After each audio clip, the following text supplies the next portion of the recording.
You're watching the Auction Network.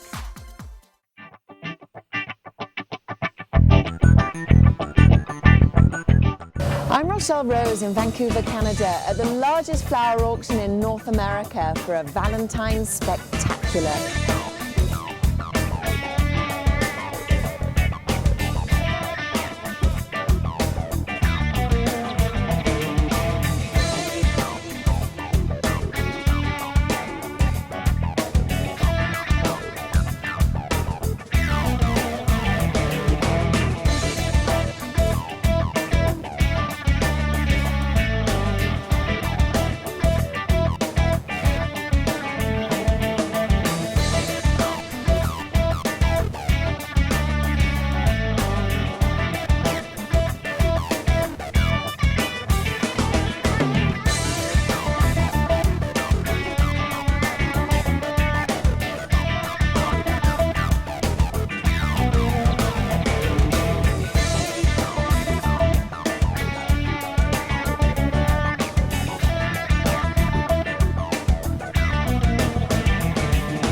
I'm here at the Vancouver Flower Auction. I'm in flower heaven. Keep on watching as I take you step by step through the auction process. Hi, I'm Rochelle Rose. I'm here at the Vancouver Flower Auction with Dennis Lawson. He's the head of operations of the UFG, and he's going to give us a tour of the auction. Hi, how are you doing? Oh, good, thank you. So what can you tell us about the Vancouver Flower Auction? Well, we have been at this location here in Burnaby from 1977. We have grown 3 times, and this is our current expanded facility here. We're looking right now at one of the product lineups in the warehouse adjacent to our 12,000 square foot cooler where we store all of the temperature sensitive materials. We're here on a Thursday morning in January, so it's actually one of our quietest times of the year, and a little bit on the cold side as well, yes. Well, suddenly the So yes, we've dropped. just dropped 10 degrees right there. Fridge to store the flowers. So now here we are in the main cut flower cooler. The product normally will only stay here within about a 12-hour window. All product that comes in is sold on the auction every morning. So we always have fresh product coming in. It's freezing in here. Let's move back to the loading dock.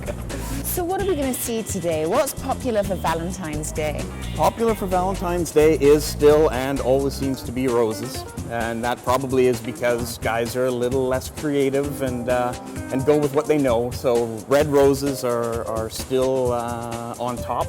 There are things, orchids, cymbidiums, tulips even. There's quite a few new flowers that are kind of becoming mainstay, getting a hold. So how many red roses are we going to see come through here today? Number of carts to be sold, we're probably going to be around in the 400, 500 wagons to be sold today. Now, this is the auction floor.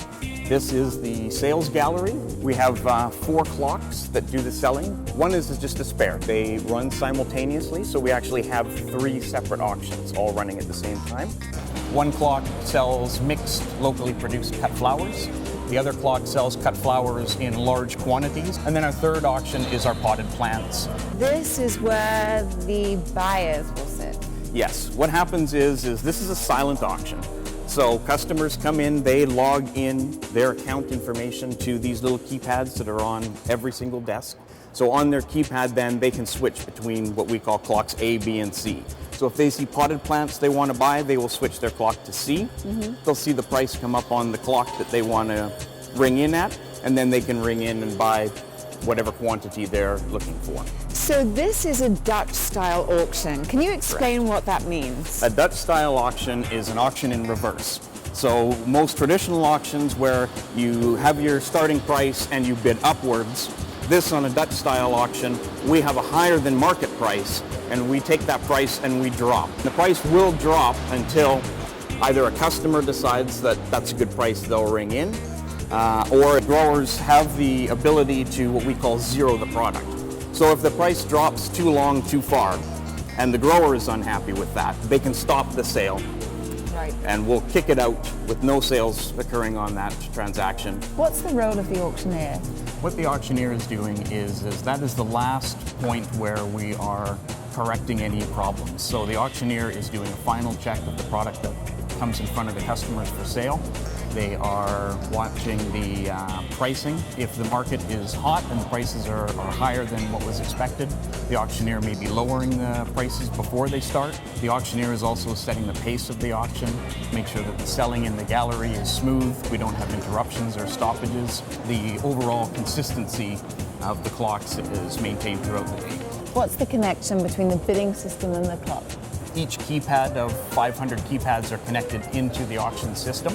So as the clocks are spinning and prices are winding down and customers see the price they want, they're bidding against each other. There's definitely some competition out there, and the question that customers always have to keep in mind is, how badly do I want it and how much am I willing to pay? It's a bit of a gamble, it's exciting and fun, but all those keypads are connected, they're pressing their buttons, they stop the clock, and each time the clock stops, their purchase is deducted from the amount left to sell. Until that winds down, the action continues. Now, if bidders in America want to get involved, they can bid online, is that right? Yes. Customers around North America can connect into our live auction system via the internet, and they can use their software to purchase and watch the exact ongoings that we see in the gallery today. Excellent. Thank you so much, Dennis. Thank you, Rochelle. Thank you.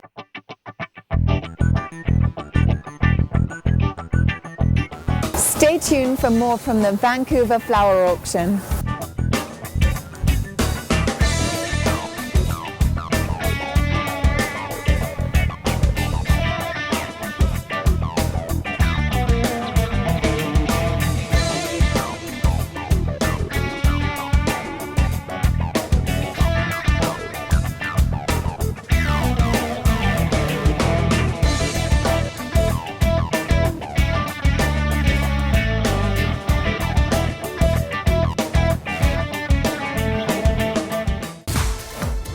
To register for future live auctions, go to auctionnetwork.com.